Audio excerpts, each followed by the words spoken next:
So 120 years ago, Dr. Röntgen x-rayed his wife's hand. Quite why he had to pin her fingers to the floor with her brooch, I'm not sure. It seems a bit extreme to me. But that image was the start of the x-ray technology, and I'm still fundamentally using the same principles today, but I'm interpreting it in a more contemporary manner. The first shot I ever did was of a soda can, which was to promote a brand that we all know, so I'm not going to do them any favours by showing you it. But the second shot I did was my shoes that I was wearing on the day, and I do really like this shot because it shows all the detritus that's sort of embedded in the sole of the sneakers. It was just one of those potluck things where you get it right first time. Moving on to something a bit larger, this is an x-ray of a bus, and the bus is full of people. It's actually the same person, it's just one skeleton. Back in the 60s, they used to teach student radiographers to take x-rays, thankfully not on you and I, but on dead people. So I've still got access to one of these dead people called Frida. She's falling apart, I'm afraid, because she's very old and fragile. But everyone on that bus is Frida, and the bus is taken with a cargo scanning x-ray, which is the sort of machine you have on borders, which checks for contraband and drugs and bombs and things. Fairly obvious what that is.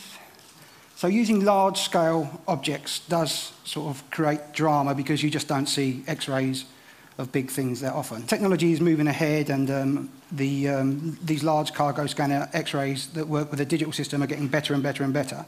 Again, though, to make it come alive, you need somehow to add the human element, and I think the reason this image works, again, is because Frida's driving the bulldozer. Quite a difficult brief, make a pair of men's pants look beautiful, but I think the process in itself shows how exquisite they are. Fashion. Now, I'm sort of anti-fashion because I don't show the surface, I show what's within. So the fashionistas don't really like me because it doesn't matter if Kate Moss is wearing it or if I'm wearing it, it looks the same. We all look the same inside, believe me. The creases in the material and the sort of nuances, and I show things for really what they are, what they're made of. I peel back the layers and expose it, and if it's well made, I show it. If it's badly made, I show it. And I'm sure Ross can associate that with design. The design comes from within. It's not just top show. I get some strange looks when I'm going out getting my props. Here I was fumbling around in the ladies' underwear department of a department store, almost got escorted from the premises. I live opposite a farm, and this was the runt of the litter, a piglet that died. And what's really interesting is that if you look at the legs, you notice that the bones haven't fused, and should that pig have grown, unfortunately it was dead.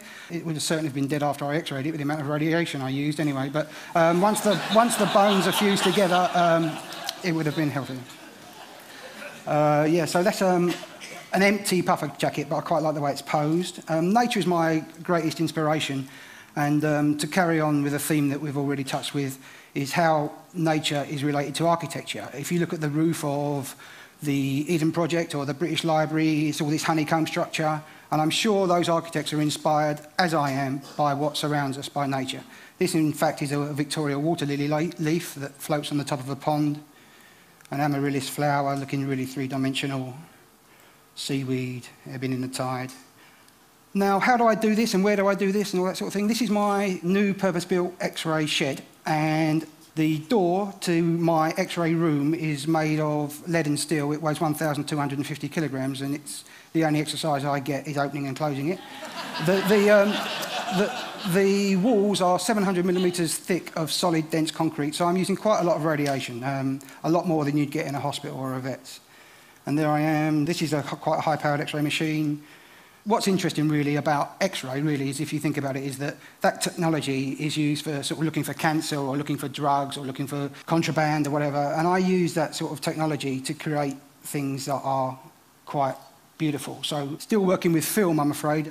Technology in X-ray, where it's a life-size process, apart from these large cargo scanning machines, hasn't moved on enough for the quality of the image and the resolution to be good enough for what I want to do with it, which is show my pictures big. So I have to use a 1980s drum scanner. It was designed in the days when everyone shot photographs on film. They scan each individual X-ray, and this shows how I do my process of same-size X-ray. So this is, again, my daughter's dress. It still has the tag in it from me buying it, so I can take it back to the shop if you didn't like it. But there are 4 X-ray plates, so you can see them overlapping. So when you move forward from something fairly small, a dress, which is this size, onto something like that, which is done in exactly the same process, you can see that that's a lot of work. In fact, that is 3 months solid X-raying. There's over 500 separate components Boeing sent me a 747 in containers and I sent them back an X-ray. I kid you not. Okay, so Frida is my dead skeleton. This, unfortunately, is basically two pictures. The one on the extreme right is a photograph of an American footballer. The one on the left is an X-ray. But this time, I had to use a real body because I needed all the skin tissue to make it look real, to make it look like he was a real athlete.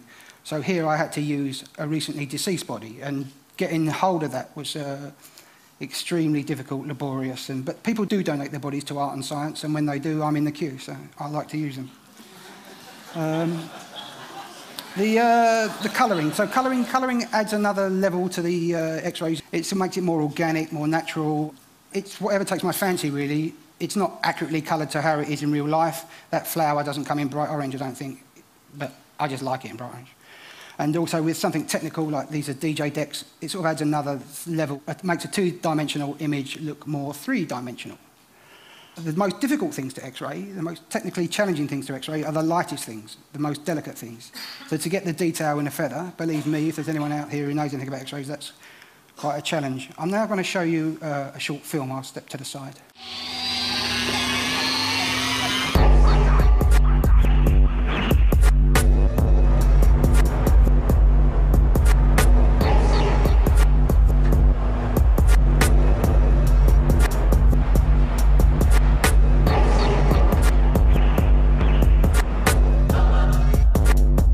The thing in there is very dangerous. If you touch that, you could possibly die through radiation poisoning. In my career, I've had 2 exposures to radiation, which is too many because it stays with you for life. It's cumulative.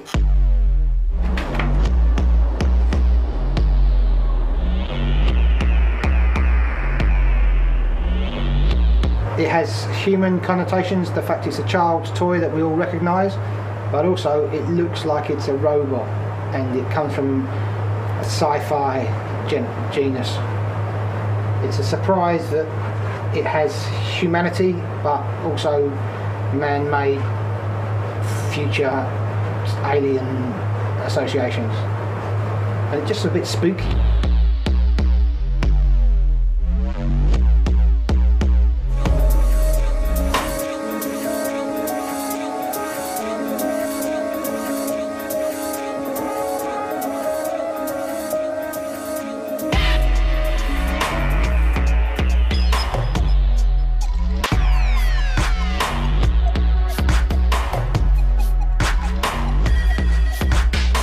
Proposal for a load of it. I don't like it. Yeah. Because then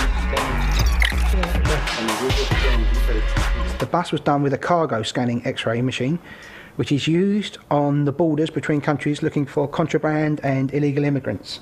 The lorry goes in front of it and it takes slices of X-rays through the lorry, and that's how this was done. It's actually a slice. It's a bit like a CT scanner in a hospital. Slice, and then if you look carefully, there's all little things. He's got headphones on, reading the newspaper, got a hat on, glasses, got a bag. So these little details help to make it work, make it real.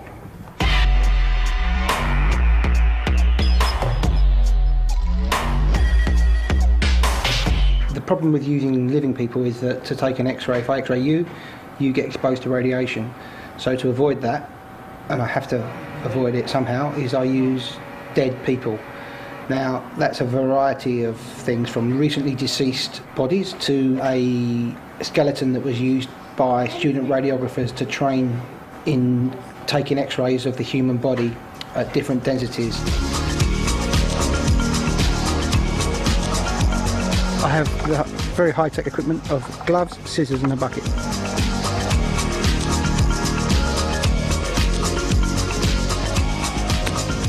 I will show how the capillary reaction works, how it feeds. I'll be able to get all the cells inside that stem because it transfers food from its roots to its leaves. Look at this monster!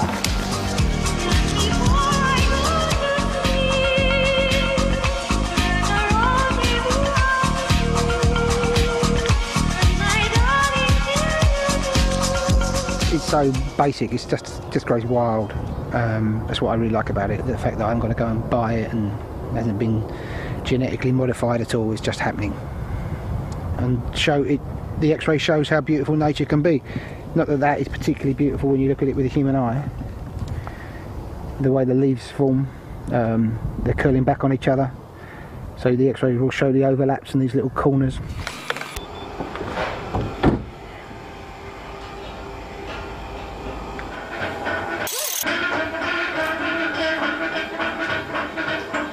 The thicker the object, the more radiation it needs and the more time it needs. The lighter the object, the less radiation. Sometimes you keep the time up because the time gives you detail a lot. The longer the exposure goes on for, the more detail you get.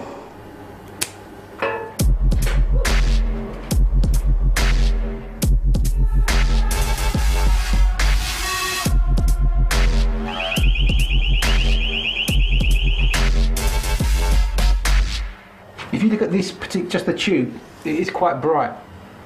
But I could get a bit darker in the tube, but everything else would suffer, so these leaves at the edge would start to disappear. What I like is how hard the edges are, how sharp. Yeah, I'm quite pleased with that. I travel beyond the surface and show something for what it's worth, what it's really made of, how it really works, but also I find that I've got the benefit of taking away all the surface, which is things that people are used to seeing. And that's the sort of thing I've been doing. I've got the opportunity now to show you what I'm going to be doing in the future. This is a commercial application of my most recent work. And what's good about this, I think, is that it's sort of like a moment in time, like you've turned around, you've got X-ray vision, and you've taken the picture with the X-ray camera. Unfortunately, I haven't got X-ray vision. I do dream in X-ray. I see my projects in my sleep, and I know what they're going to look like in X-ray, and I'm not far off.